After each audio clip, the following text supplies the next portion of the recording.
Oke, Mas Asrof udah bisa ya? Sudah, Pak. Makasih, Pak. Oke, siap, ya. Nah, kita akan masuk ke materi kita berikutnya ya. Nanti kalau ada pertanyaan silakan ya, silakan ditanya. Ya. Nah, ini saya juga mau ambil ininya dulu, print screen-nya dulu ya.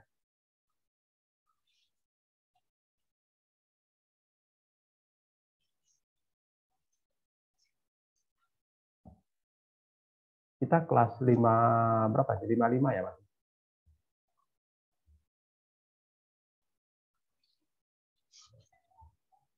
Ya, Pak. 505, Pak. Ya, 505 ya.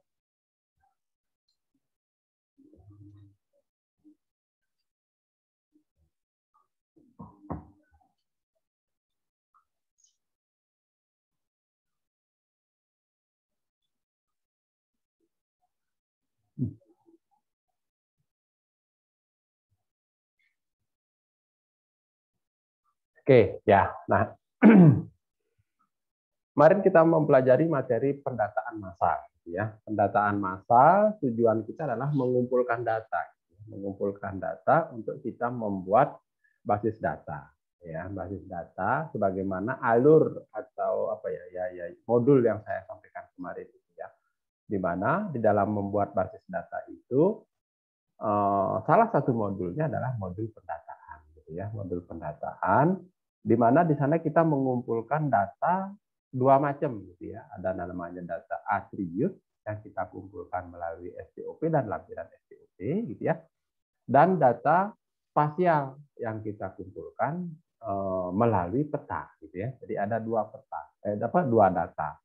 Dua-duanya itu harus ada, itulah yang kita sebut dengan sysniop.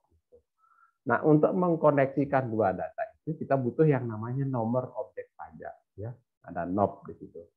Nah, disitulah kemarin ada di soal gitu ya, kapan kita memberikan NOP gitu ya.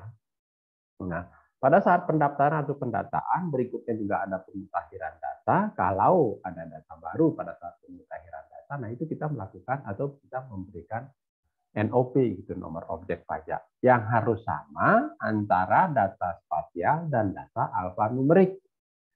Sehingga di SPOP kita berikan NOP, di peta juga kita berikan NOP gitu. Ya, seperti itu. Nah, setelah terkumpul data itu gitu ya, sudah kita dapatkan, karena itu memang amanat dari pasal 9 di Undang-Undang PBB ya, dalam rangka pendataan wajib pajak wajib mendaftarkan. Nanti berikutnya baru nanti pasal 10-nya kita akan terbitkan SPPT gitu ya.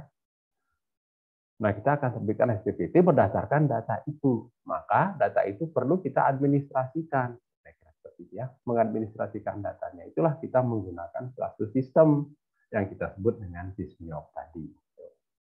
Nah, begitu data itu sudah terkumpul, kewajiban kita selanjutnya adalah melakukan penetapan. Ya, sebagai fiskus, kewajiban kita melakukan penetapan. Kenapa? Karena PBB itu adalah pajak apa? Sistem pemungutannya itu official assessment. Bentar ya.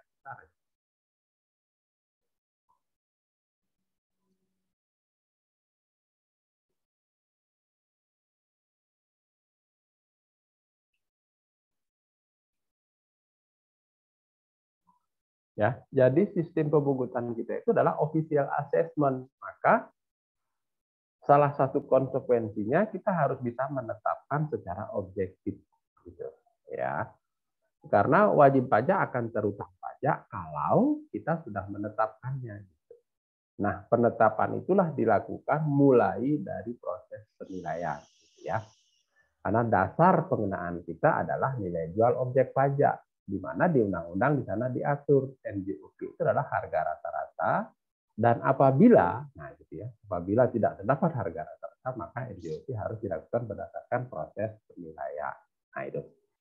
Nah kalau kita perhatikan penilaian yang ada di DJP, itu ya, coba nanti teman-teman baca di undang-undangnya ya, dan juga nanti lihat di SI 54 tahun 2016. Di situ ada kurang lebih 16 kalau saya katakan. Ada 16 nomenklatur yang menyebutkan adanya nilai. Ya, ada nilai pasar, ada harga pasar atau harga yang seharusnya. Ya, atau ada juga yang menyebutkan nilai pasar wajar. Ya. Nah, semua itu hendaknya diberikan oleh seorang penilai. Ya, jadi harus diberikan oleh seorang penilai. Maka nanti kalau teman-teman perhatikan di SE tadi, SE 54 tadi, di situ ada optimalisasi, SE 61 ya, SE 61 tahun 2015, optimalisasi penggunaan penilai dalam rangka penggalian potensi pajak. Ya, nah itu juga terjadi ya seharusnya dilakukan oleh penilai pajak. Nah, sementara kita sebelumnya namanya penilai PBB. Ya, sehingga yang bisa kita lakukan hanya menilai objek-objek PBB untuk penentuan NJOP kan gitu. Untuk melakukan penilaian pajak, maka si penilai ini harus berkamuflase gitu ya, merubah diri gitu ya. Menjadilah dia penilai pajak. Nah, itu sudah keluar SK-nya apa ya peraturan menterinya ya, peraturan menteri keuangan juga ada, Menpan RB juga sudah ada. Jadi sekarang sudah kuat posisinya, dia menjadi asisten penilai pajak dan penilai pajak ahli. Jadi sehingga kalau nanti dia melakukan penilaian, selain untuk kepentingan PBB, itu secara kompetensi, secara dasar hukum dia kuat. Ya. Nah, untuk penilaian itu sendiri bisa dipakai untuk penentuan PPh, itu terutama untuk nanti kalau ada transaksi afiliasi, namanya ya. Jadi antara Mas Yakub bertransaksi dengan Mas Dava, sementara beliau ini kakak adik, dia punya usaha. Nah, itu kan kemungkinan harga pasar, harga transaksinya nggak wajar. Sehingga harus dinilai oleh si penilai, seharusnya berapa. Jangan sampai nanti ada upaya untuk transfer pricing. Ya. Ada upaya untuk mengalihkan keuntungan. Dan banyak lagi teman-teman sekalian. Begitu juga di PPN. Ya. Begitu juga dengan penagihan pajak. Ya. Begitu juga dengan tax amnesty waktu tahun 2016. Itu ada beberapa hal yang memang memerlukan penilaian. Ya, cuman masalahnya penilai sendiri belum bisa menginisiasi tugas penilaian itu ya. Sebelum tahun 2021 ya, karena tahun 2021 itu sudah ada PMK ya 05 tahun 2020 kalau nggak salah saya ya. Nah itu mengatur dimungkinkan penilaian itu dilakukan berdasarkan inisiasi dari penilai sendiri dengan membuat daftar sasaran penilaian gitu di SPTN sebutannya. Daftar sasaran prioritas penilaian di SPTN. Kalau dulu ya dia hanya dapat melakukan penilaian kalau diminta oleh HR dalam rangka pengawasan intent dan ekstensifikasi atau fungsional pemeriksa dalam rangka pemeriksaan atau penyidikan pajak gitu. Ya hanya itu yang bisa dilakukan. Karena apa? Aturan undang-undang itu memang seperti itu gitu. Ya. Kalau teman-teman baca nanti di pasal 12 ayat 3 di KUP gitu ya, undang-undang KUP yang lama sebelum masuk ke undang-undang Cipta Kerja, tapi nggak ada perubahan kok di situ ya, undang-undang pasal 12-nya itu. Nah, di situ diatur kalau DJP menemukan data lain. Nah, data lainnya itu kapan? Pada saat pasal 29. Pasal 29 itu terkait dengan pemeriksaan. Ya. Nah, pemeriksaan dilakukan oleh pemeriksa. Nah, kalau menemukan data lain, maka dia bisa masuk ke pasal 13, menerbitkan SKP gitu. Nah, di sana kita boleh melakukan. Ya, jadi di situ juga ada kebijakan sebelum sampai ke pemeriksaan, nah kita minta si wajib pajak untuk membuktikannya dulu. Maka sering kita dengar namanya SP2DK gitu ya, surat permintaan penjelasan akan data dan informasi gitu ya, atau keterangan, surat permintaan penjelasan akan data dan keterangan.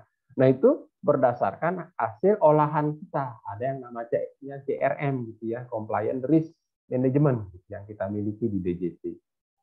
Nah, itu berdasarkan sumber data internal, data eksternal, ataupun data hasil KPDL gitu. Jadi ada 3 sumber datanya gitu ya. Sumber data internal apa? Data dari SPT, berarti sudah lewat di pasal 12 gitu ya di Undang-Undang KUP.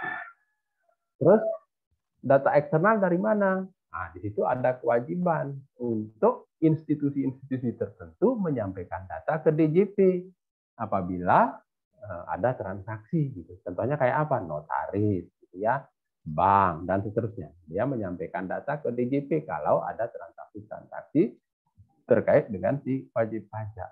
Nah, itu masuk data eksternal. Kalaupun itu masih kurang, kita boleh melakukan kegiatan pengumpulan data lapangan yang namanya KPDL. Nah, dari sanalah dilakukan analisis ya, yang kita sebut dengan CRM ya, Compliance Risk Management. Nanti Maaf, di situ, Pak. yuk. Ini masih di slide yang 1 ya, Pak? Memang. Masih. Oh, masih, Pak. Maaf. Ya. Jadi dari CRM itu nanti akan dilakukan analisis mana wajib pajak yang risiko ketidakpatuhannya paling tinggi. Nah, atas wajib pajak yang risiko ketidakpatuhannya paling tinggi itulah yang dilakukan pengawasan. Ya, diserahkanlah ke AR. Maka sekarang teman-teman pasti sering dengar gitu ya, wajib pajak banyak yang mendapatkan surat cinta gitu ya dari DJP. Nah, itulah SP2DK. Ya, jadi surat permintaan penjelasan akan data atau keterangan tadi. Jadi DJP dapat data, tapi WP belum melaporkannya di SPT. Gitu, ya. Nah, itu dan saya sendiri juga dapat gitu. Saya sendiri juga dapat entah data yang mana tahun 2020 saya juga lupa. Ya udah gitu. Kira-kira seperti itu. Nah, kita harus jelaskan ke DJP bahwa kita seperti ini. Nanti mereka yang mengatur apakah kita kurang bayar atau kita lebih bayar kira-kira.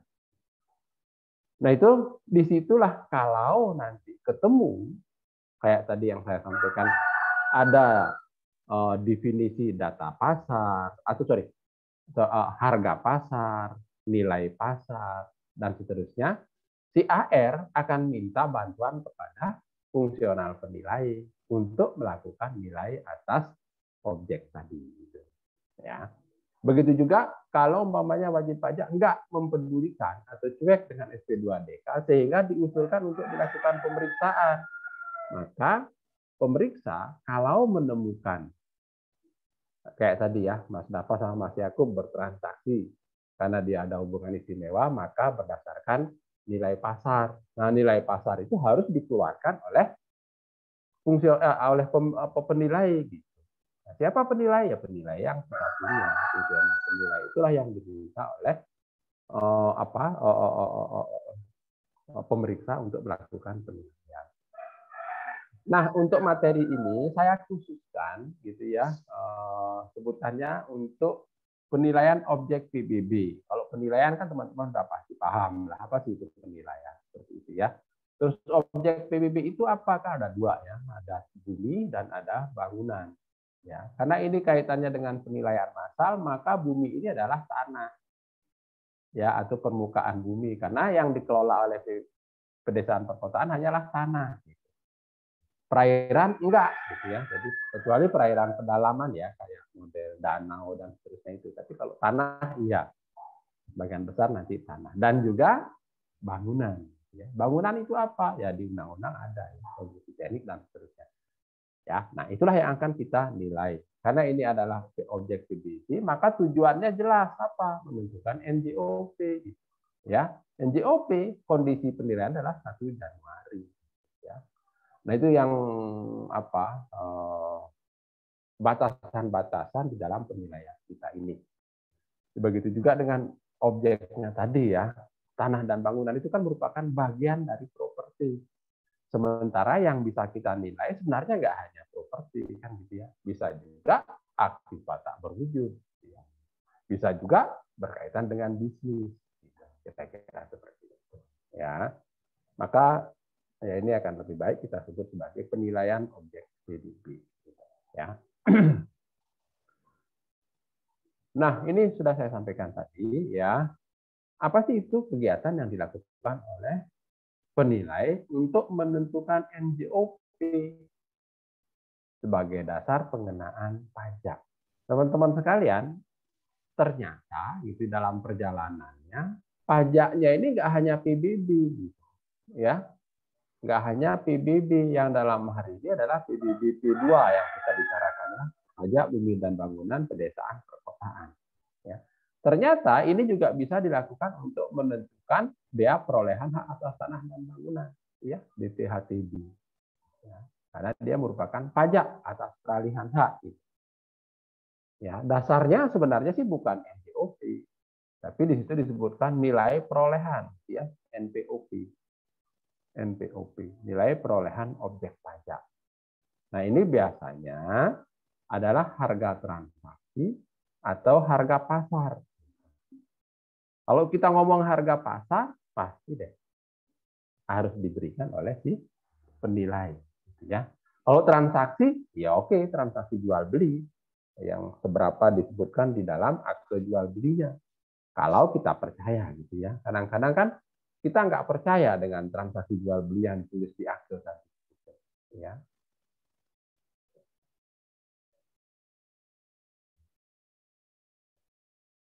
Kira-kira gitu, ya. Maka ya sering-sering untuk penentuan BBHTB ini, ya, biaya perolehan atas tanah bangunan, itu adalah harga pasar.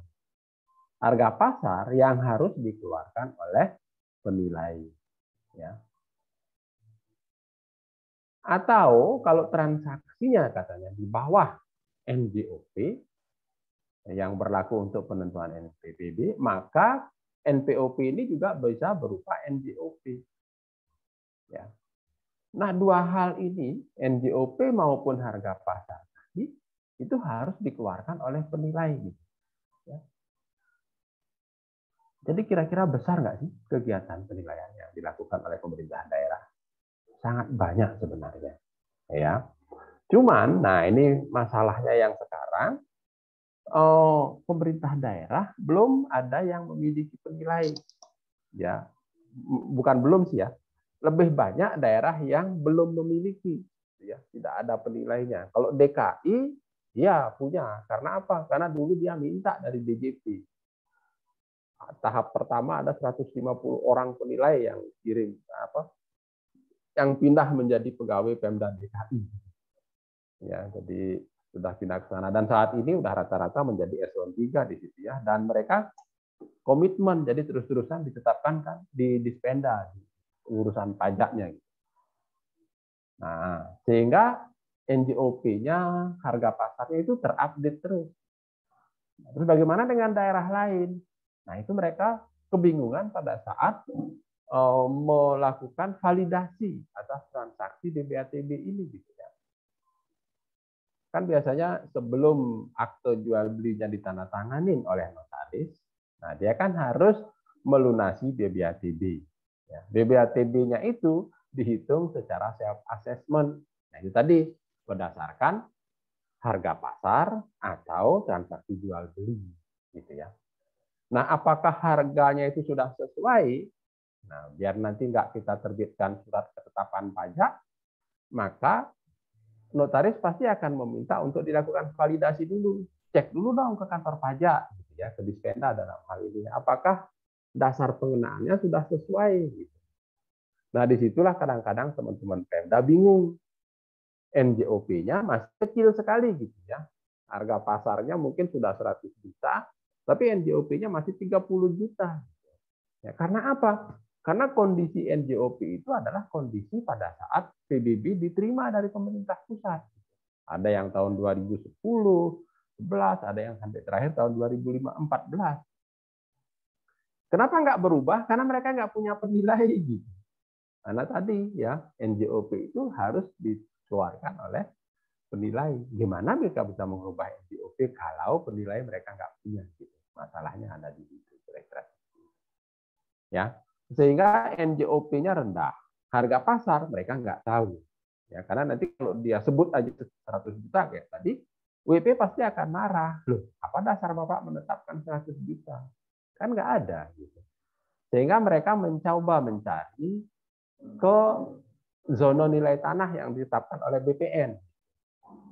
BPN sama dengan kita menetapkan zona nilai tanah untuk tujuan pembayaran pemasukan ke kas negara kalau terjadi pemberian hak gitu, dari negara kepada masyarakat.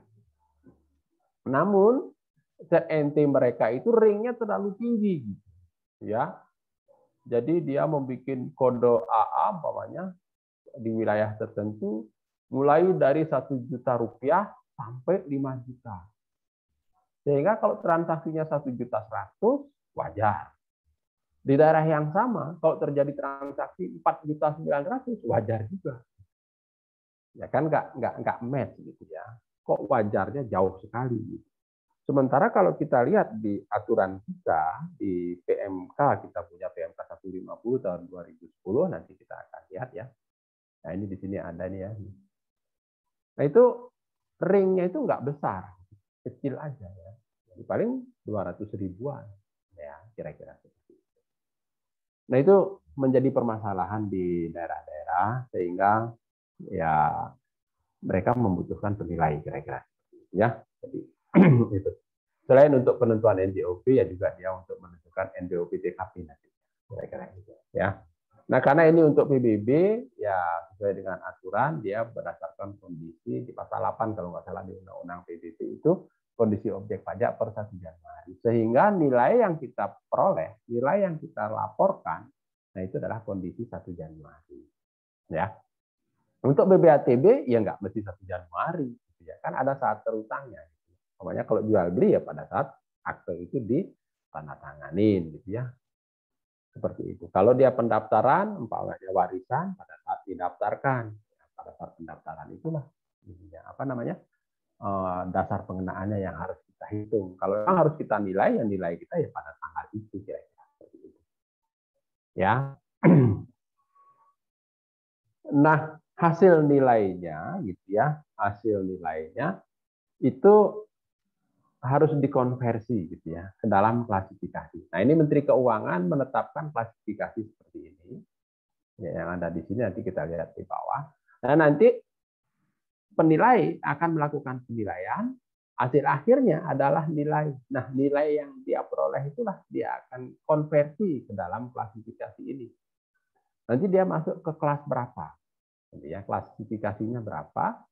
Nanti di situ akan ketemu NJOP per meternya ditetapkan berapa. Bisa-bisa nanti umpamanya hasil nilainya 200.000 per meter, ternyata ditetapkan 280, lebih gede gitu. Atau di bawahnya malahan cuma 185. Ya, tergantung dari yang ada di sini. Nah, nanti setelah dikonversi akan ditetapkan sebagai surat keputusan dari bupati atau wali kota yang berlaku di kabupaten tersebut. Ya, jadi hasil nilainya dikonversi, hasil konversinya itu akan menjadi surat ketetapan. Jadi nanti surat ketetapan itu akan menyebut di Jalan Ahmad Yani, di Kota Malang, Jalan Ahmad Yani, kode ZNT AA, NJOP per meter sekian. Jalan apa sekian, dan seperti itu nanti. Ya, terbitnya SK itu kira-kira. Ya, dan itu berlaku untuk satu kabupaten. Ya, SK Bupati itu berlaku untuk satu kabupaten pada tahun pajak tersebut. Cuman pada saat kita mengerjakannya, ya kita melakukan penilaiannya,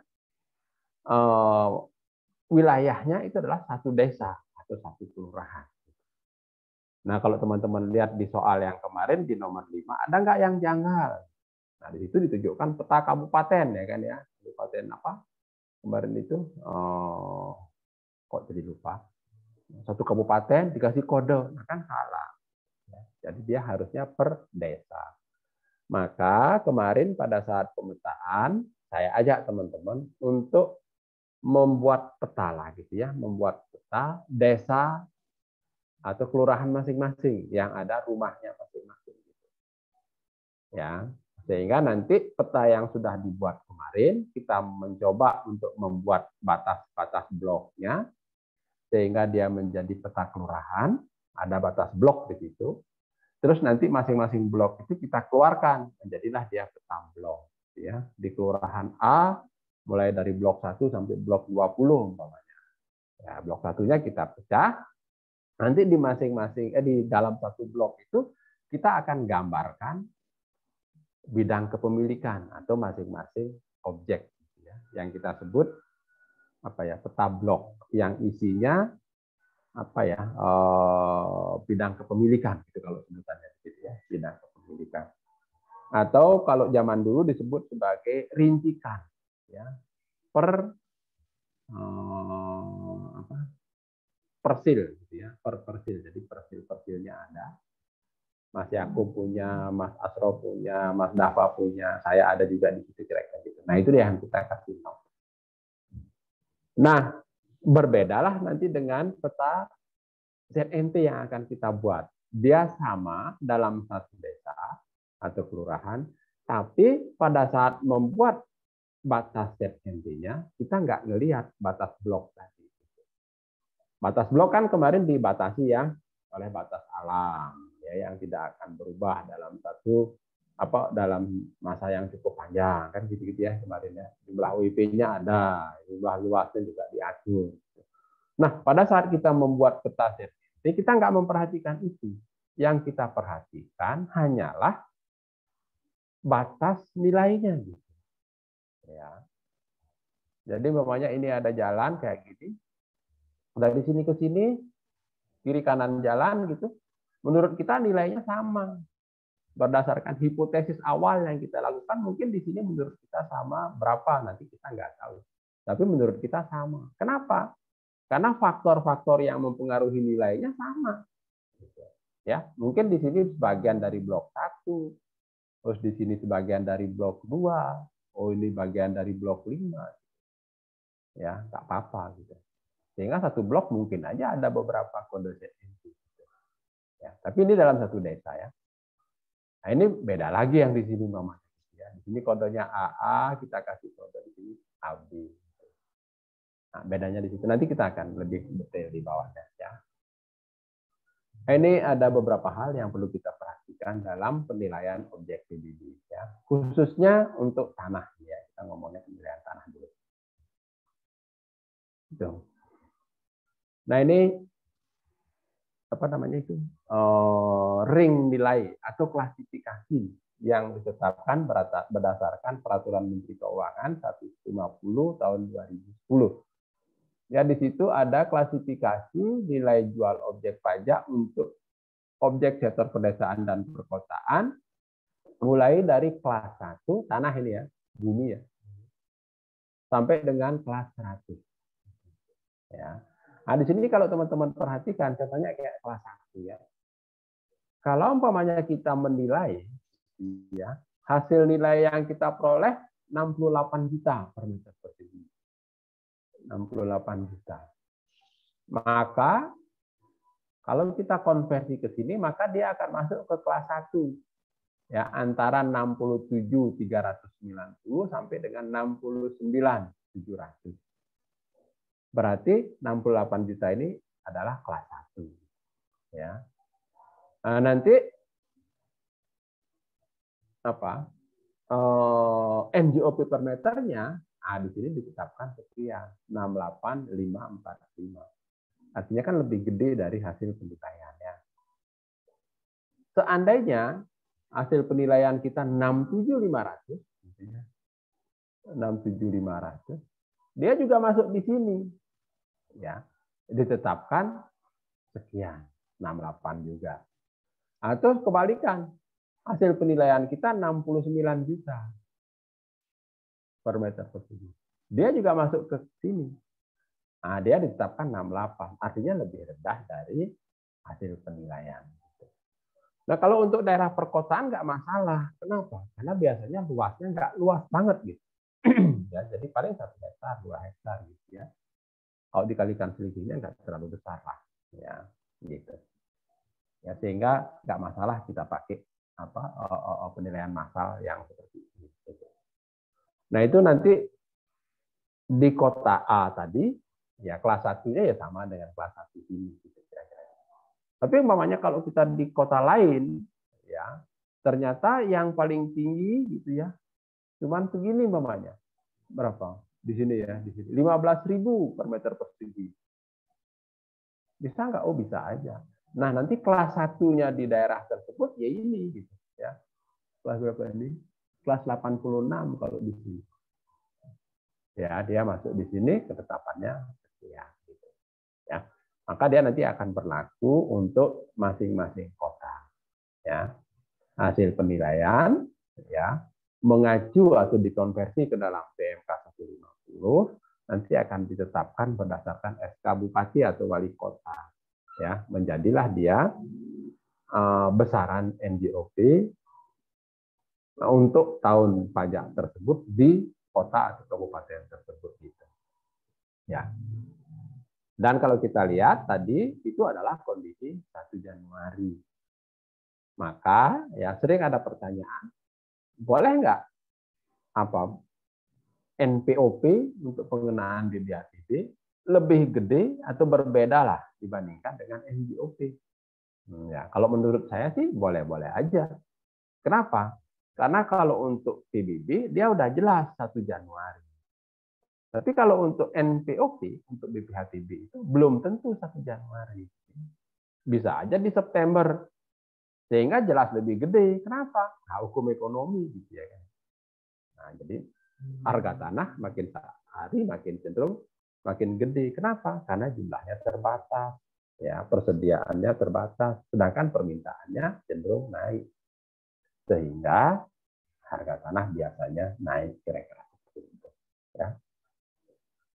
Nah, ini patokan yang dipakai ya. Sampai dengan saat ini kayaknya masih berpedoman ini gitu ya dalam menentukan kelas berapa gitu ya, menentukan klasifikasinya ini. Disediakan kelas 1 sampai dengan kelas 100 gitu. Ya, gitu. Atas objek pajak yang ada di sektor pedesaan dan perkotaan. Bertanya, silakan, Mas. Sebelumnya mohon maaf saya off cam Pak, soal jaringan saya ada apa Pak? Iya. Saya ingin membahas tentang ini Pak NJOP bumi ya Pak. Iya. Tapi saya agak bahas sedikit ke proses memperoleh data KTTA bisa nggak Pak? Iya, silakan. Jadi kan Pak, saya itu KTT saya itu berhubungan dengan pengaruh nilai,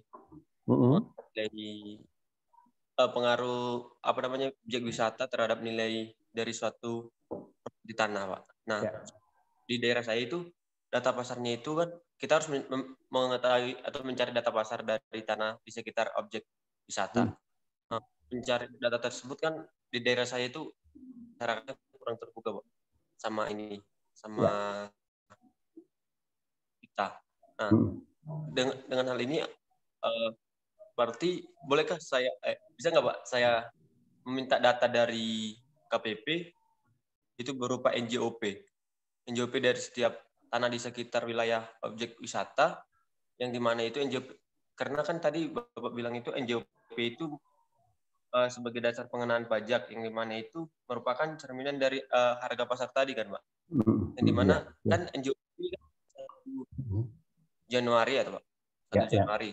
Terus kalau kita penilaian di 1 Maret, maka kita bisa nggak Pak kita melakukan penyesuaian dengan tingkat inflasi di tahun atau di bulan tertentu supaya mendapatkan harga pasar di misalkan bulan Maret, misalnya kan NJOP di tanggal 1 Januari. Boleh nggak Pak? Dengan keterbatasan. Iya, saya kira nggak ada masalah ya untuk seperti itu.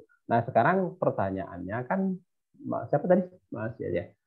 Kan akan Mas Arnold ya akan mencoba untuk meneliti kira-kira seperti itu ya, meneliti pengaruh sesuatu gitu ya. Ya, iya, pengaruh objek wisata terhadap nilai tanah gitu ya. Iya, Pak. Iya, nanti nah ini akan dilakukan secara kuantitatif apa secara kualitatif. Ya. Nanti kalau secara kuantitatif apakah akan membuat suatu model atau tidak. atau mungkin tidak membuat model lah, atau mengadopsi model orang yang sudah pernah melakukan penelitian. Ya, kalau seperti itu, nanti cari di model itu faktornya apa aja gitu. Nah, itulah yang juga dilakukan di tempat sampaian peneliti nanti ya. Jadi variabel-variabelnya apa aja, karena kita mengadopsi model orang. Umpamanya ada orang sudah membuat model, jadi pengaruh pariwisata itu akhirnya seperti apa modelnya, Y sama dengan A plus BX. Ya itu seperti apa gitu ya, kalau dia pakai model regresi seperti itu. Nah nanti kita cari X1-nya apa, X2-nya apa, sama nanti kita dengan dia. Karena kita mengadopsi model, tapi diterapkan di tempat penelitian kita. Itu kalau dia kuantitatif boleh seperti itu. Tapi kalau kita mau menilai kayak tadi, gitu ya, itu juga harus berdasarkan model. Ya, jadi teori lah, bukan model ya, teori gitu. Teori dan nanti dikuatkan oleh apakah betul faktor-faktor tersebut berpengaruh sehingga pada saat penilaian kita hitung gitu.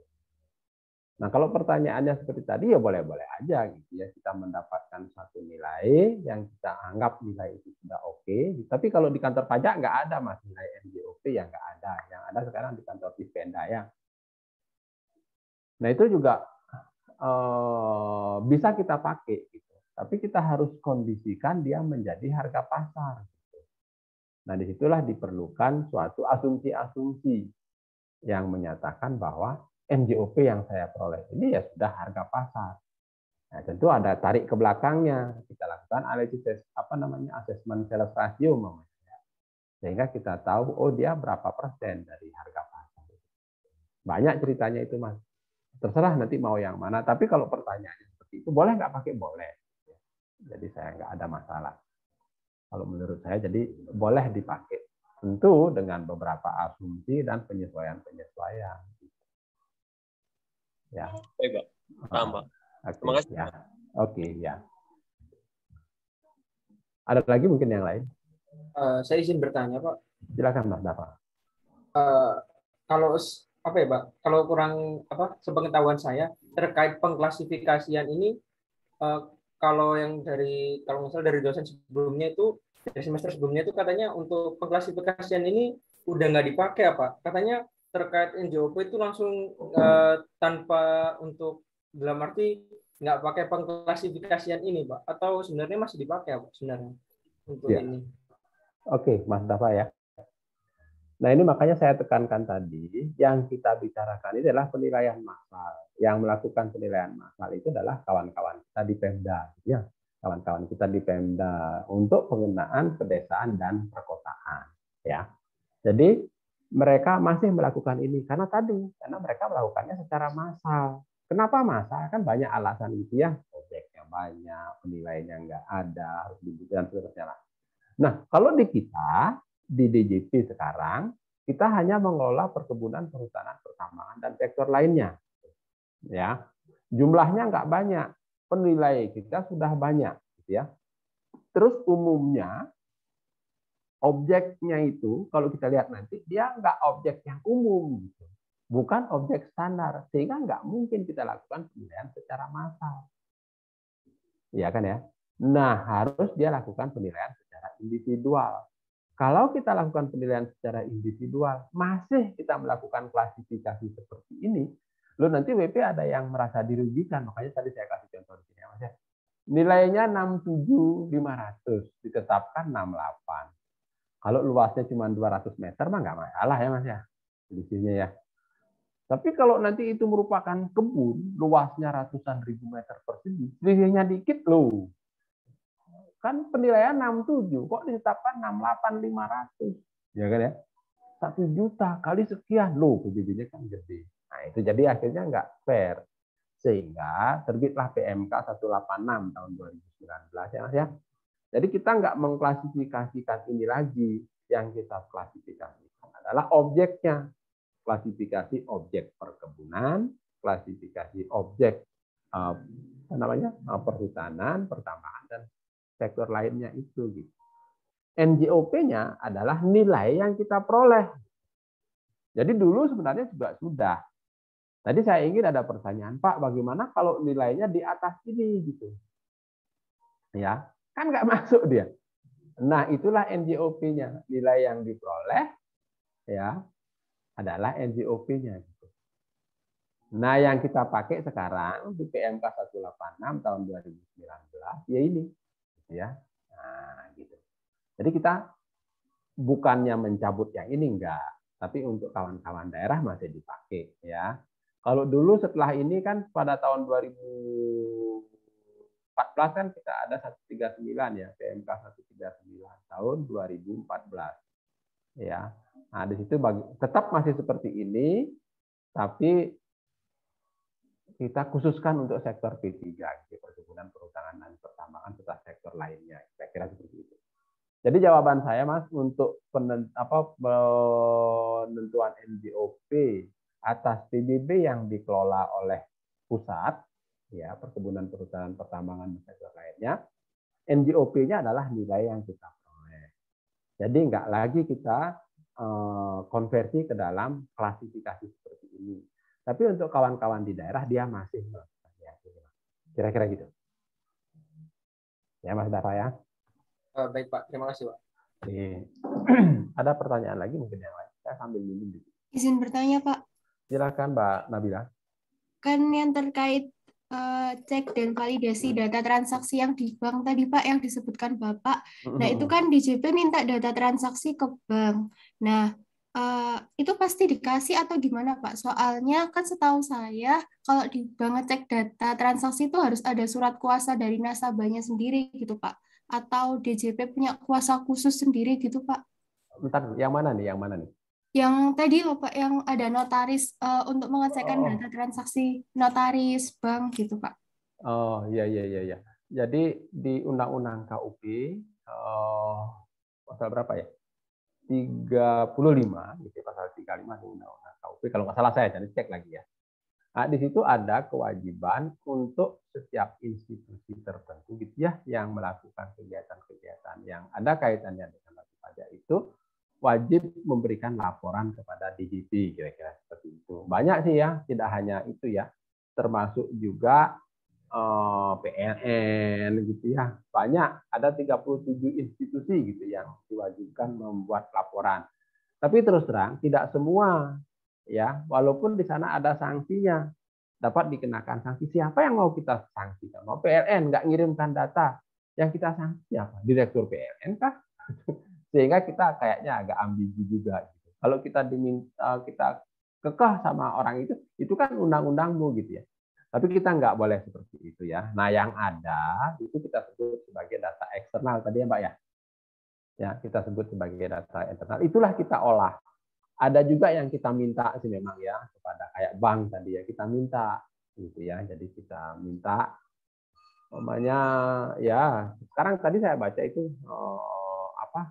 data transaksi yang ada di Mandiri sudah bisa diakses oleh DJP karena memang seharusnya seperti itu kita kalau memang mau terbuka semua ya. Tapi zaman dulu kan semuanya saling menyembunyikan termasuk kita sendiri ya pasal 34 kita ya enggak boleh data wajib pajak itu kita sampaikan ke orang lain sehingga saling kekeh-kekehan gitu ya. Ini data saya, data kamu. Ada koordinasi data. Nggak mau antara datanya KPK dengan data kita aja kalau kita mau sandingkan udah bisa kita menggali potensi pajak atau mengetahui siapa yang korupsi. Nah, balik lagi dengan pertanyaan tadi, iya Mbak, jadi kita ada hak untuk seperti itu. Tapi memang tidak semuanya ya mau tertib. Yang tertib aja kita pakai. Ya, kita olah di situ, kita sebut sebagai data eksternal ya. Jadi kita sebut banyak kayak Mbak Nabila pernah beli saham. Tapi di SPP-nya nggak dilaporkan. Ya. Kan di situ ada harta kan ya. Harta salah satunya kan saham ya. Padahal di laporan dari BEJ ada Mbak Nabila beli saham tanggal sekian, bulan sekian, seharga sekian. Seharusnya kan kekayaannya bertambah. Tapi kok nggak ada. Nah, itulah yang kita pakai sebagai salah satu sumber data eksternal. Dari mana? Dari BEJ. Laporan pembelian saham. Maka banyak itu. Ternyata, saya nggak pernah beli. Cuman KTP-nya dipinjam oleh bosnya untuk beli itu gitu. Ya. Pernah nggak dengar itu dulu kasus mobil mewah yang parkir di gang nggak bayar pajaknya? Ternyata yang punya siapa? Orang lain. Namanya dipinjam, dia baik aja. Pinjam deh KTP-mu buat ini, gitu. Dikasih. Nah, ya kan? Begitu nanti pajaknya nggak dibayar-bayar, ditagih berdasarkan KTP, dicari. Mbak Nabila, saya masih kuliah, gimana saya bisa beli mobil mewah? Kok bisa ada namanya di sini? Oh iya, dulu dipinjam sama Mas Asrop, dia kan pengusaha di kampung saya, dipinjam KTP saya, dibeli mobil gitu. Ya, salah satu tujuannya koneksi antara NIK dengan NPWP kan gitu sebenarnya. Sehingga Mas Asrop nggak bisa bohong, gitu ya kan? Beli mobil ngakunya atas nama orang lain itu nggak bisa. Atau beli saham tadi, atau punya saham di tempat lain. Ternyata banyak orang-orang yang seperti itu ya. Jadi punya saham di tempat lain. Nah itulah yang diolah. Disandingkan dengan laporan SPT yang kita sebut tadi data internal. Kan itu masuk data internal ya, karena diberikan oleh PWP kan ya. Gitu. Ya, termasuk sayalah yang kena satunya. Saya dikirimin surat cinta dari kantor pajak Denpasar Barat. Katanya saya suruh mengklarifikasi. Termasuk saya diminta rekening koran. Padahal mereka udah punya rekening koran saya. Kira-kira seperti itu, Mbak. Ya, Mbak ya? Baik, Pak. Terima kasih. Oke, ya. Kayak notaris kan dia lapor kan, setiap transaksi setiap bulan dia lapor itu ke kantor kita. Ya. Dan sekarang ini udah direkam kok, rajin teman-teman di DJP juga ngerekam. Cuman Pemda yang nggak pernah ngerekam. Saya tanya nggak pernah diapa-apain, ditumpuk aja seperti itu. Padahal kalau kita rekam itu kita pakai sebagai data pemicu kan namanya. Data pemicu itu kan data real gitu kan ya. Mau bila beli tanah di notaris A transaksinya, ya di situ udah jelas. Tapi nggak dilaporin. Nah, hartanya gimana nih? Dari mana dia punya uang? Kok bisa beli tanah? Katanya gajinya nggak cukup. Kira-kira seperti itu. Itu Mbak ya teman-teman yang lain. Ada mungkin pertanyaan lagi silakan. Kita kok ke tempat lain. Untuk bangunan juga sama ya, nanti ini kita lakukan penilaian dengan pendekatan biaya. Nah, kita ketemu nilai ya kan ya, nilai. Makanya di sini dibilang nilai. Ya, hasil penilaian kan nilai. Nilainya umpamanya ketemu di sini ya. 7 juta per meter persegi. 7 juta. Dikonversi dia masuknya ke kelas berapa? Kelas 10. Antara 6.600.000 sampai dengan 7.300.000. Ditetapkan sebesar 6.950. Ya. Nah, nanti umpamanya kalau luas tanahnya 200, NJOP-nya dihitungin dari sini. Ya, jadi dari 6.950 ini. Ya. Nah, ini dikalikan. Itulah NJOP-nya. NJOP-nya. Bukan ini. Ya. Kalau yang sekarang, PMK 189, 86, ini yang dipakai. Hasil penilaian 7 juta, maka NJOP-nya 200 kali 7 juta. Gitu. Inilah NJOP-nya. Gitu ya. Kira-kira gitu. Ini yang di kita sekarang. Ya. PMK 186 tahun 2019. Kalau ini berdasarkan PMK 150 tahun 2010. Ya, yang dipakai oleh kawan-kawan di pemerintah daerah. Ya, kabupaten atau kota. Kecuali DKI ya, karena dia nggak ada kabupaten kota, dia langsung menjadi pajak provinsi di sana. Begitu ya. Nah ini juga sudah keluar kemarin di ujian dan saya lihat teman-teman sudah 99% lah benar gitu ya. Jadi sudah nggak ada masalah. Sebentar ya Bang, teman-teman ya, sorry sebentar aja.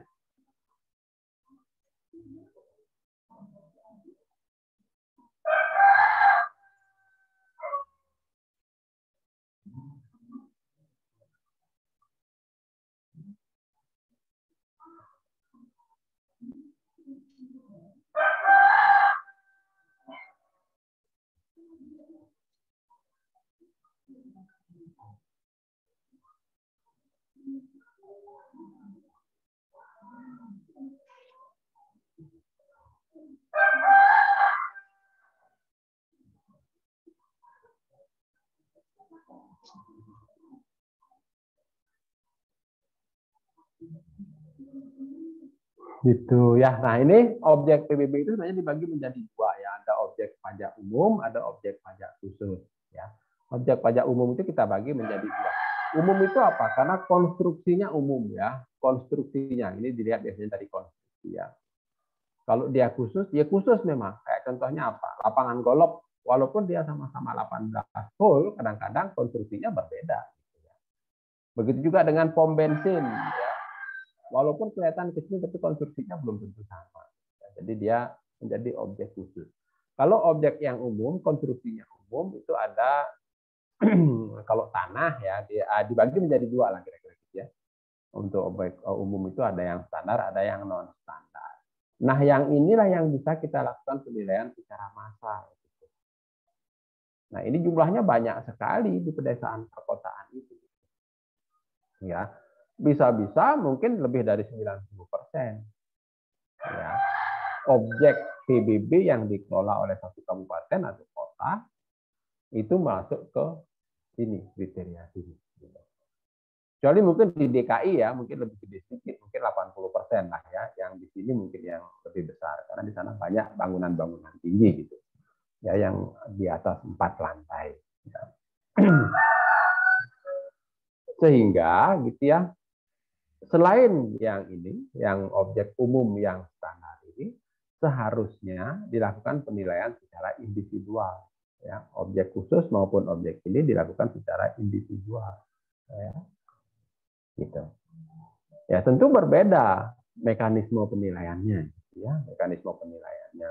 Kalau di sini untuk tanah kita harus membuat yang namanya zona nilai tanah, dan untuk bangunan kita harus membuat yang namanya daftar biaya komponen bangunan. Kalau di sini ya tidak harus membuat ZNT. Contohnya kayak kita di saat sekarang ya untuk PBB kan nggak ada lagi kita membuat ZNT. Kebun si A luasnya sekian, nilainya berapa? Ya udah itu NJOP. Jadi kita nggak membuat dia masuk ZNT berapa, nggak ada. Begitu juga dengan penilaian bangunannya. Kalaupun dia bikin pakai DBKB untuk standarisasi seluruh secara nasional, itu disebut sebagai DBKB non standar. Gitu ya. Di sini juga kita buat DBKB non standar. Nah, non standar. Begitu juga untuk yang khusus ini kita juga buat DBKB yang khusus ya, DBKB khusus, objek khusus. Ya. Jadi kita nanti pada saat menilai pom bensin yang kita lihat apa? Mungkin tangki di bawah tanahnya, kapasitasnya berapa? Nah, dari situ kita udah tahu.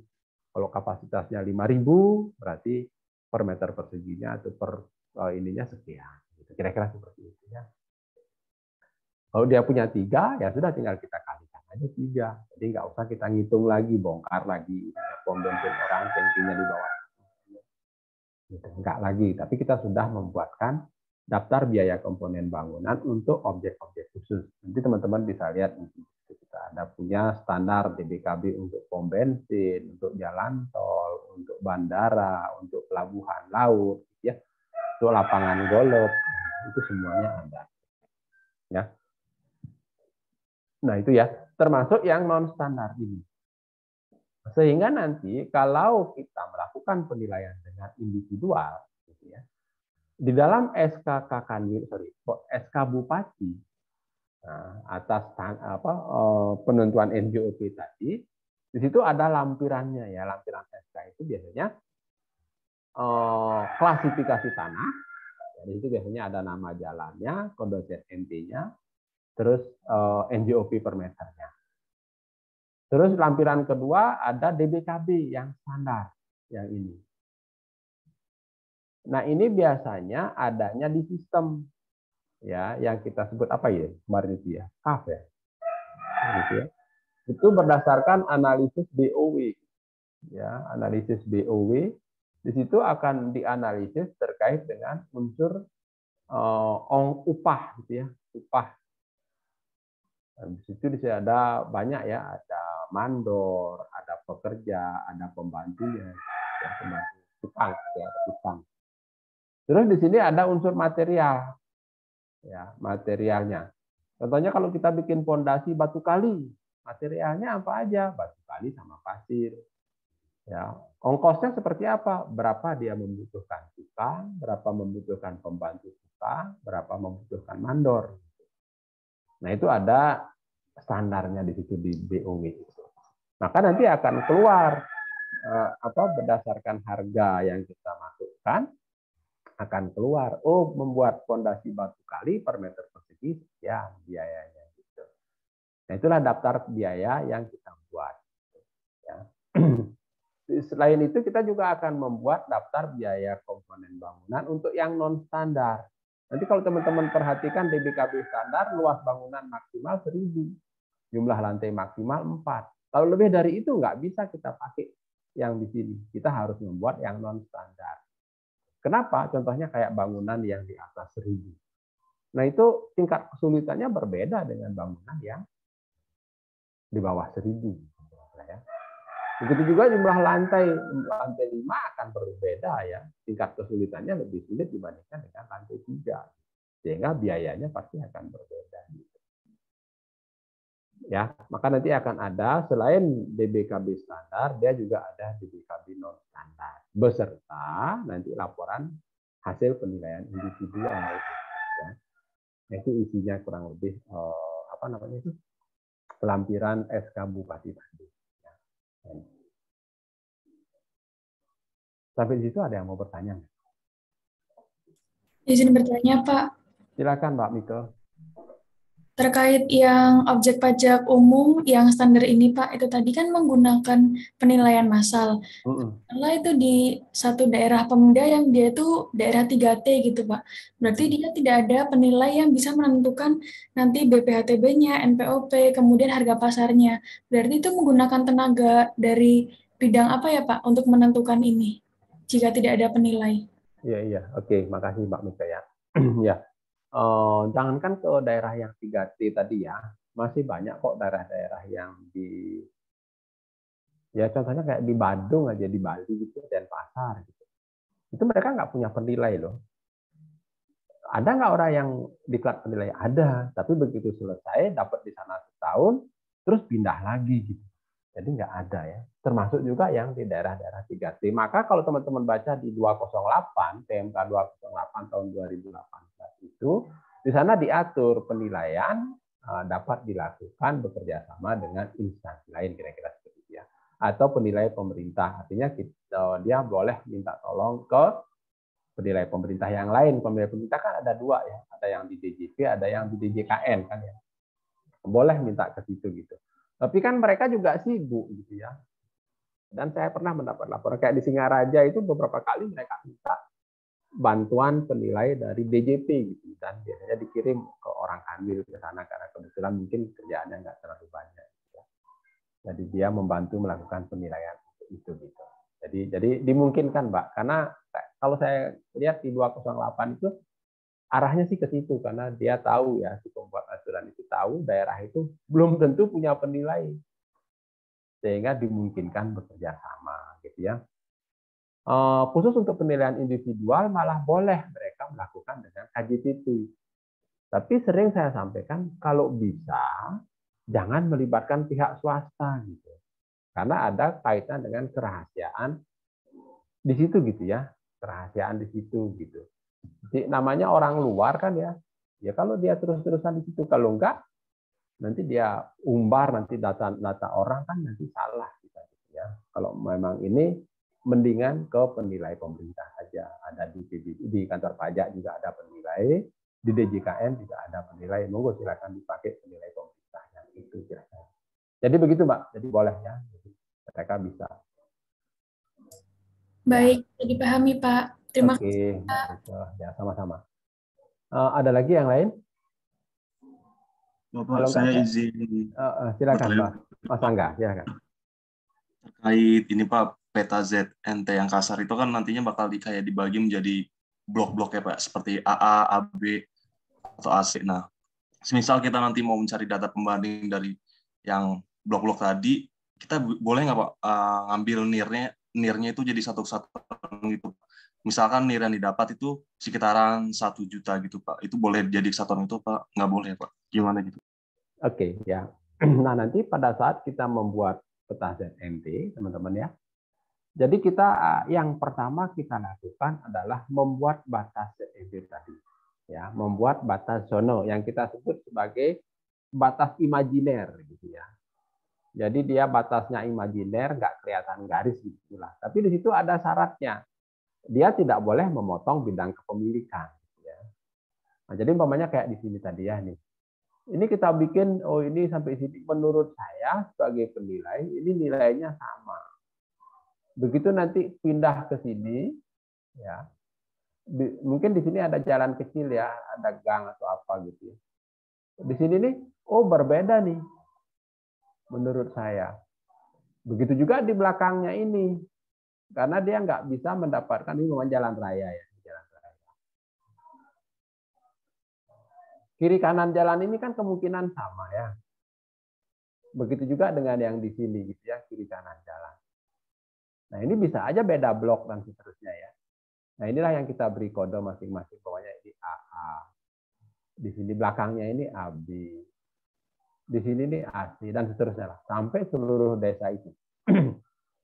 Nah, data inilah yang harus kita hitung nirnya berapa. Ya. AA, AB, AC ini kita cari, kita hitung berapa sih nilai indikasinya, rata-ratanya gitu ya, yang nanti kita akan pakai sebagai NBOP.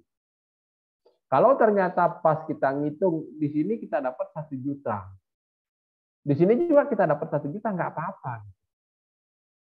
apa-apa, gitu ya. Apa pertanyaannya seperti itu apa gimana?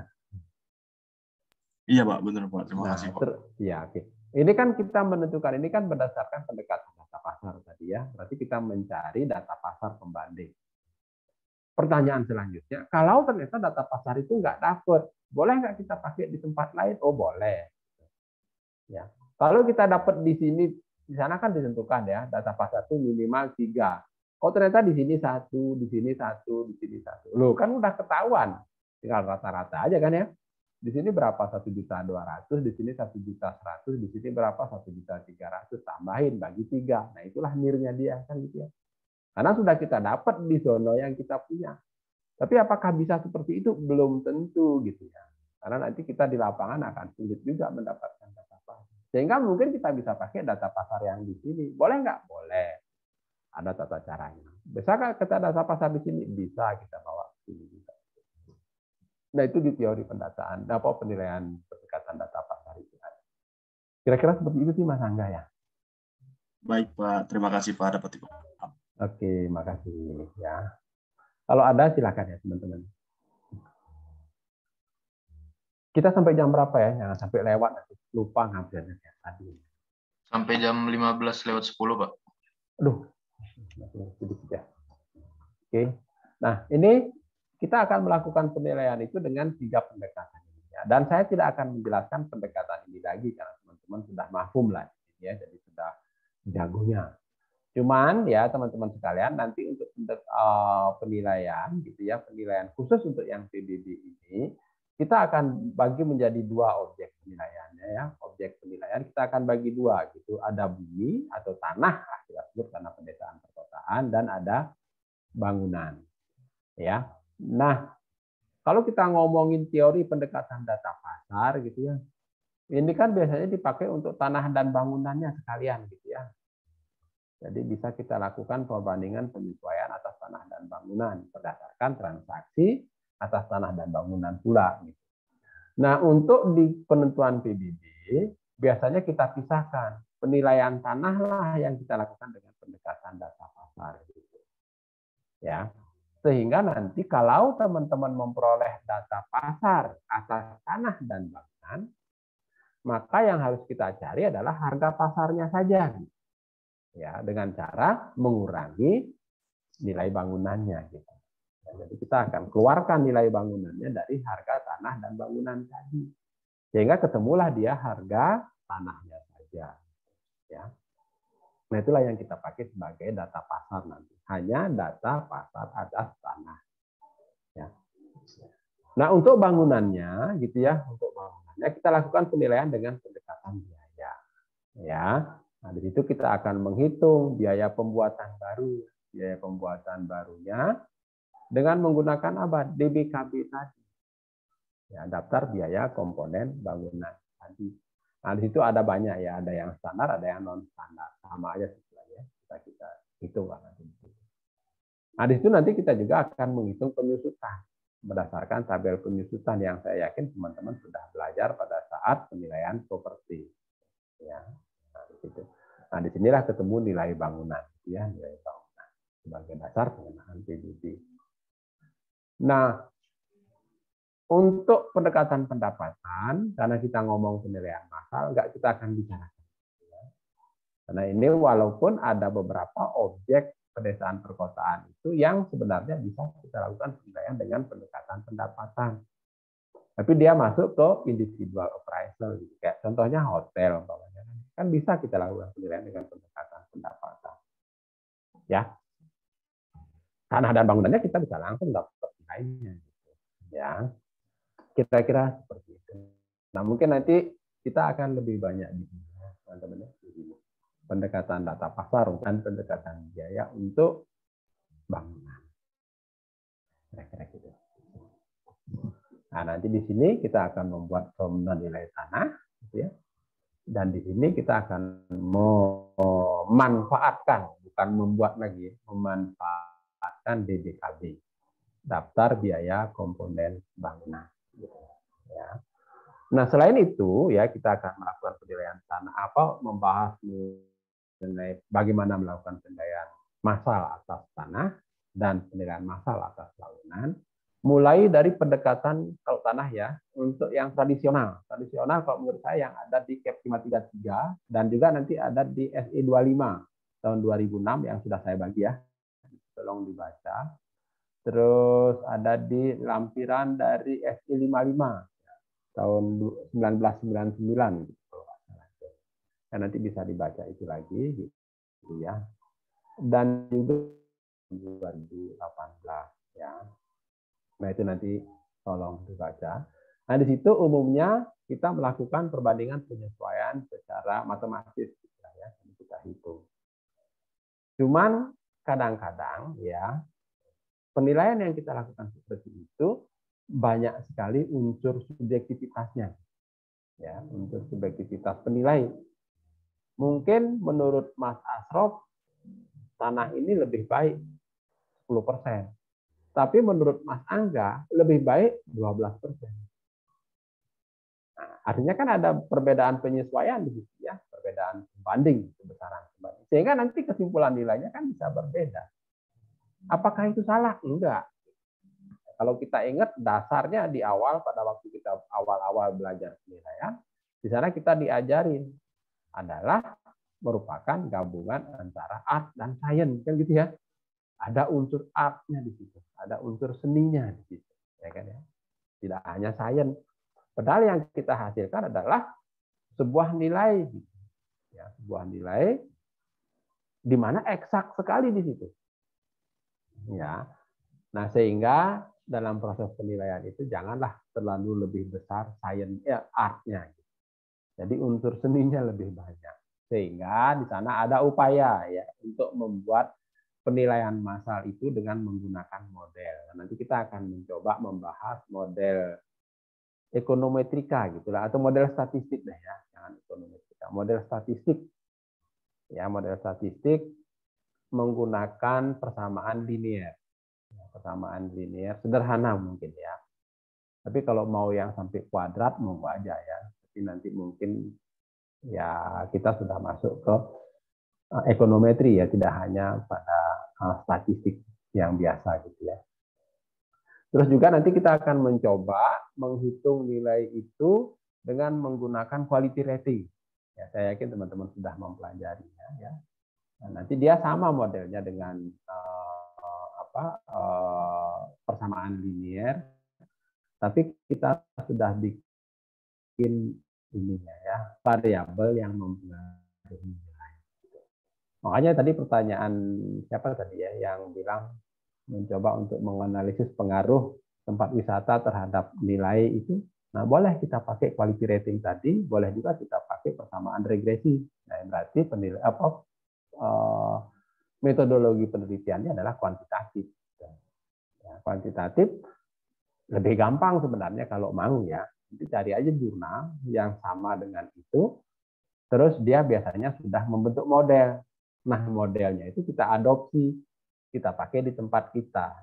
Ya, sehingga kita nggak perlu lagi mau mencari ini faktor atau variabel yang mempengaruhi nilai. Kita pakai aja variabelnya mereka, tapi kita terapkan di tempat kita. Jadi replikasi namanya ya. Jadi kita nggak apa ya, nggak nyontoh penelitian dia, enggak.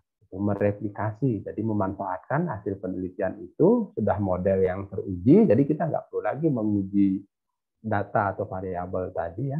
Tinggal kita kumpulkan data sesuai dengan variabel-variabel yang sudah dikumpulkan. Kalau saran saya sih untuk siapa tadi yang bertanya, saya lupa, sorry.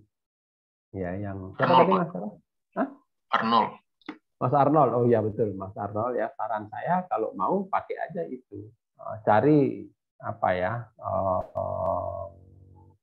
karya tulis atau apa namanya ya, di jurnal atau di mana, jurnal sih lebih baik ya, yang membuat tulisan seperti itu gitu. Jadi pengaruh apa wisata terhadap nilai tanah umpamanya seperti itu ya. Nanti biasanya kalau dia kuantitatif dia pasti membuat model. Nah, modelnya itu bisa dipakai ya.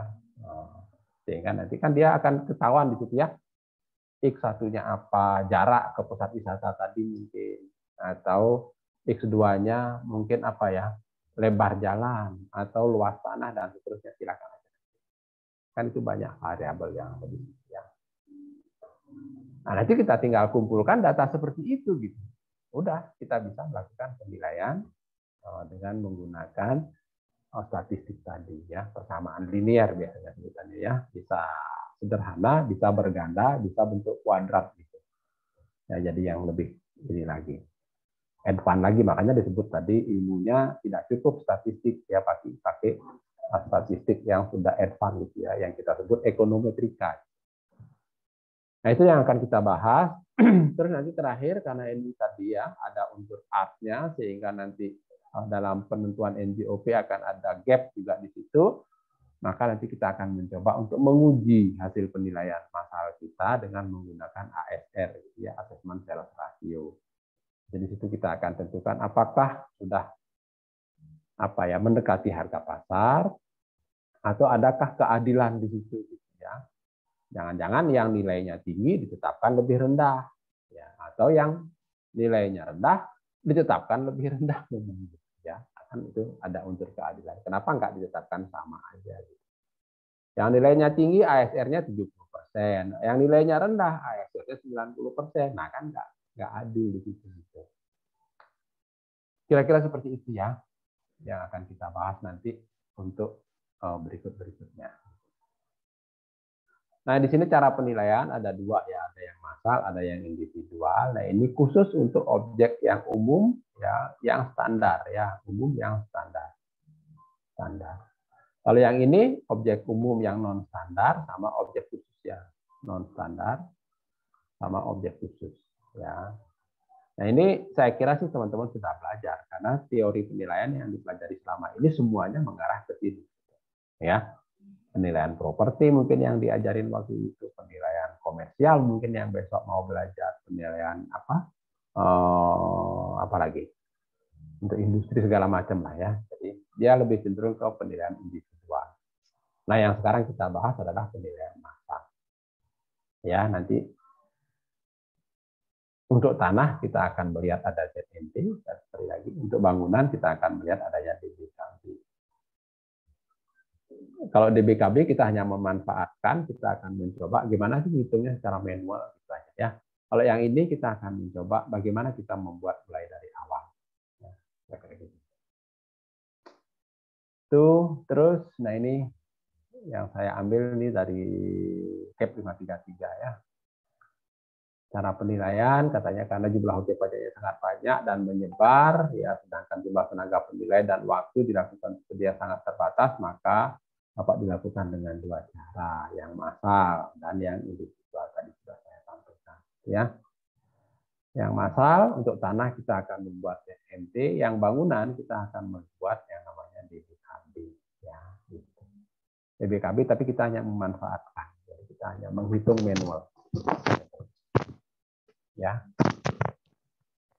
Dan sebenarnya ini juga bisa kita individual yang di bawah, gitu ya. Makanya di situ dibilang penilaian individual diterapkan untuk objek-objek umum yang nilai tinggi, baik objek pajak khusus ataupun objek pajak umum yang telah dinilai dengan KAP, gitu ya. Artinya individual ini juga bisa kita lakukan atau kita terapkan untuk objek-objek yang standar tadi, ya, kira-kira seperti itu. Nah, nanti biasanya di lampiran LSTOP-nya itu, lampiran STOP-nya itu paling bawah di sana akan ada hasil penilaian massal atau sistem, gitu bilangnya, nilai sistem sama nilai individual. Nilai individual itu yang kita hitung berdasarkan hasil penilaian kita. Nah, nanti kalau umpamanya hasil penilaian itu selisihnya di atas atau di bawah 10%, jadi plus minnya kalau nggak salah saya 10% gitu ya. Di atas 10 atau di bawah 10, maka akan dipakai nilai individualnya. Tapi kalau masih dalam ringan itu, gitu namanya, hasil penilaian berapa? 100. Apa namanya, sistemnya gitu ya. Hasil penilaian individualnya 105. Ya udah, yang dipakai adalah nilai sistem, bukan nilai individual kita. Jadi NJOP-nya akan keluar sesuai dengan nilai NJOP berdasarkan nilai sistem gitu. Ya. Proses penilaiannya adalah sama dengan memperhitungkan seluruh karakteristik. Nah, ini makanya lebih lengkap dia. Kalau untuk yang standar, biasanya kalau teman-teman perhatikan STOP atau lampiran STOP standar, di situ akan ada jenis penggunaan, jenis transaksi ya, jenis penggunaan bangunan, habis itu tahun dibangun, tahun renovasi, ya jumlah lantai, daya listrik, itu di bawahnya nanti akan ada lantai, dinding, langit-langit, penutup atap, kan cuma itu ya. Adanya cuma itu. Tapi nanti kalau untuk yang non standar dia akan lebih rinci lagi gitu. Ya, nah, mungkin lapisan dinding dalam dan seterusnya lah ya. Segala macam ada di situ. Lebih menyeluruh lah. Nah, di situ ada petunjuk pelaksanaan penilaiannya yang saya bisa bilang ya. Nah, pertama yang akan kita bahas adalah penilaian tanahnya ya. Penilaian tanah yang kita lakukan secara massal, kita akan mengikuti langkah-langkah seperti ini ya. Ya, kita mulai pasti dengan persiapan ya. Persiapan itu biasanya akan ada dua, apakah ini pembentukan baru atau pemutahiran gitu ya. Kalau pemutahiran artinya dia sudah pernah ada terus kita mau mutahirkan gitu ya. Contohnya kayak merubah nirnya saja bisa, atau beberapa objek yang kode CNT-nya udah nggak sesuai karena kondisi lapangannya berubah juga. Kalau yang baru ya memang betul-betul baru ya, jadi belum pernah ada sebelumnya. Kalau kemarin kita ngomongnya dia masih kode nomor 18-nya itu nggak 0, bisa 7, bisa 9. Ya. Nah, persiapan itu kita lakukan orientasi lapangan. Nah, dari orientasi lapangan inilah kita akan bisa membuat yang namanya batas imajiner tadi. Batas nilai tadi. Gitu.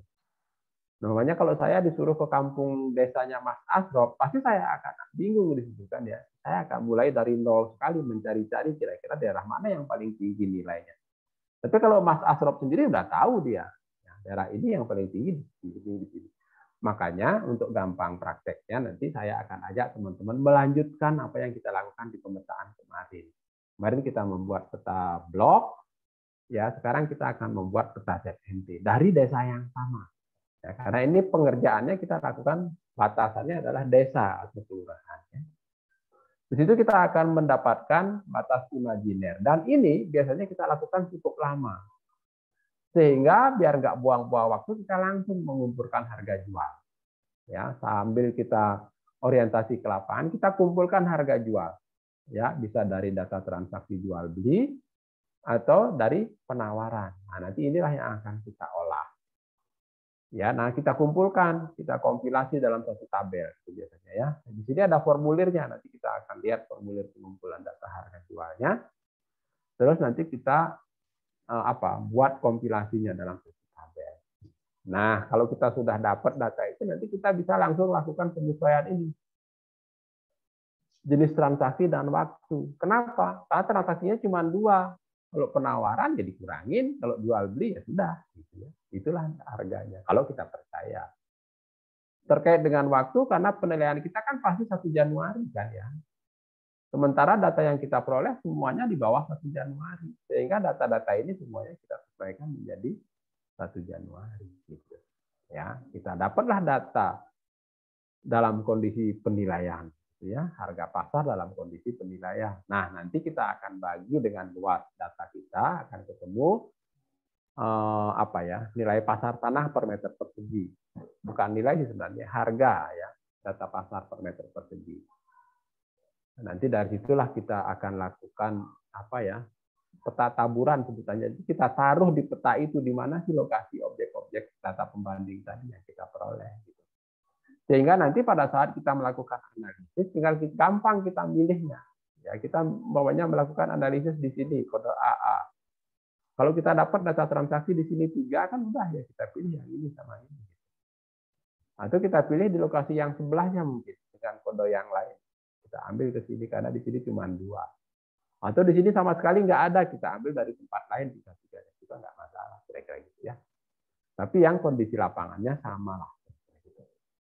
Ya, nah itu kita buat seperti itu biar nanti gampang kita melakukannya. Ya, ini ada objek acuan apabila kita nggak menemukan data pembanding ini. Kita boleh apa sih itu data acuan, nanti kita pelajari. Nah, hasil analisis kita inilah yang kita sebut dengan nilai indikasi rata-rata.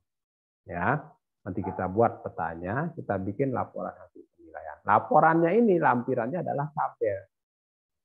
Ya, tabel kode ZNT gitu ya, ada nomor, ini kodenya, ini NIR-nya.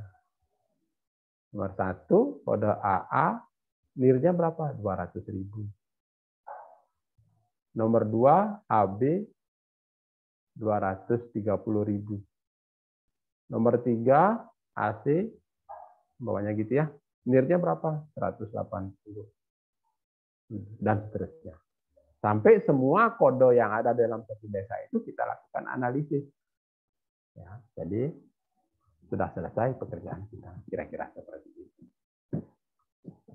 Ya, nah itulah yang akan kita pelajari mulai pertemuan yang kedua nanti. Ya, kita akan mencoba untuk mempraktekkan bagaimana kita melakukan penilaian massa atas tanah, mulai dari pembuatan peta ZNT. Nah, untuk bisa lancar, nanti saya minta tolong teman-teman baca ya. Sudah saya kirimkan semua. Ada SE25, nanti SE26-nya belakangan ya. Terus ada SE55-nya, ada SE24 ya.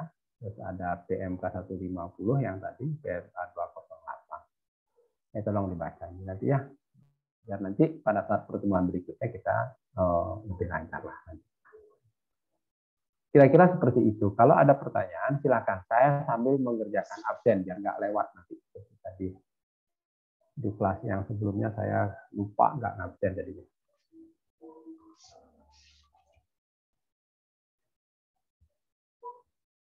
Ada pertanyaan, ini Mbak Dea hadir nggak ya? Ada hadir Pak. Ya, Mas Asrof ada. Jadi semuanya hadir ya. Oke.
Ada yang mau bertanya?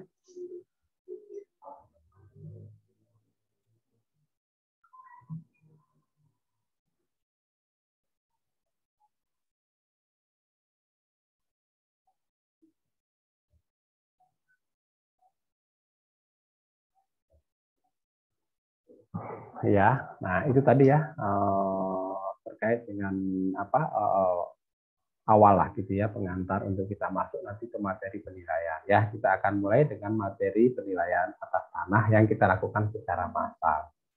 Ya, di mana nanti kita akan mencoba membuat apa peta ZNT-nya ya. Jadi dari membuat batas-batas ZNT. Ya, nanti teman-teman saya akan ajak praktek sesuai dengan wilayahnya masing-masing ya. Apa itu yang kemarin itu yang kita coba untuk menggambar desa atau bagian dari desa yang ada tempat tinggalnya sendiri. Ya, nanti kita akan mencoba sambil mengumpulkan data pasarnya, ya, sambil mengumpulkan data pasarnya sehingga nanti kita bisa melakukan analisis atas masing-masing kode ZNT yang sudah dibuat. Gitu, ya. Pak, izin pertanyaan. Silakan, Mas. Nanti jadi batas-batasnya itu beda ya Pak sama yang sebelumnya? Oh, beda. Kalau sebelumnya kan kita membuat blok ya. Iya Pak. Nah, itulah yang ingin saya tunjukkan ke teman-teman. Ada perbedaan sebenarnya ya antara batas blok dengan batas ZNT itu. Tapi banyak yang bikin ya batas ZNT itu dalam satu blok. Boleh nggak? Boleh. Tapi nanti akan banyak sekali kode ZNT-nya. Ya, blok 1 dia bikin 4 kode. Blok 2 bikin 4 kode lagi. Dan seterusnya. Nanti akan banyak. Boleh nggak? Boleh ya. Malah seharusnya satu objek, satu kode. Betul nggak? Kalau kita individual kan gitu ya. Masing-masing objek kan nilainya beda kan. Tapi ini kan kita bikin dia, bukan kita bikin ya, kita identifikasi dia sama. Sehingga kita bikin batas untuk yang menurut kita nilainya sama gitu. Makanya saya bilang kan itu hasil hipotesis kita ya kan. Kita akan bisa membuat hipotesis kalau kita udah pengalaman di lapangan. Artinya kita tahu lapangannya. Kalau saya disuruh membuat batas ZNT untuk wilayah rumahnya atau desanya Mas Asrop, saya nggak akan tahu lah, saya nggak pernah ke situ. Gambarnya juga saya nggak tahu gitu kan ya. Tapi kalau Mas Asrop nggak usah ngelihat gambarnya, wong desanya di situ dia udah hafal. Ya kan, di sini tidak jalan, ini gede jalannya, ini pasti mahal. Di sini banyak toko-toko, di sini rumah, di sini masih sawah, ini lebih murah. Kira-kira gitu. Yang tahu kan kita sendiri ya kan. Makanya kalau saya sering bilang penilai paling pintar itu yang untuk tanah abang adalah penilai lokal. Orang yang ada di situ itulah yang paling pintar. Karena dia tahu persis harga pasar yang ada di sana itu berapa. Karena kita kalau ngomongin penilaian dengan pendekatan data pasar, sumbernya adalah harga pasar. Kira-kira begitu ya, Mas Andra. Baik Pak, makasih Pak. Yuk, sama-sama. Yang lain ada yang mau bertanya?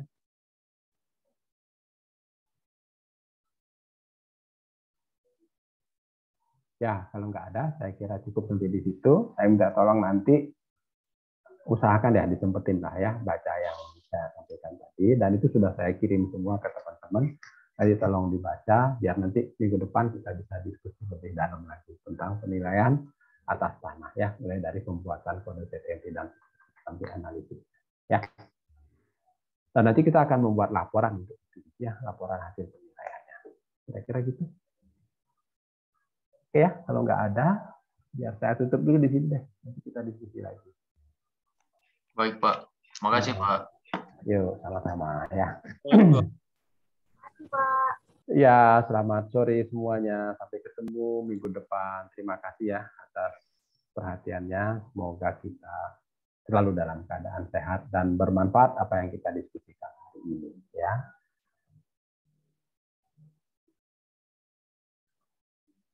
Saya tutup ya ininya roomnya. Terima kasih ya, selamat sore. Terima kasih Pak. Terima kasih Pak. Terima kasih Pak.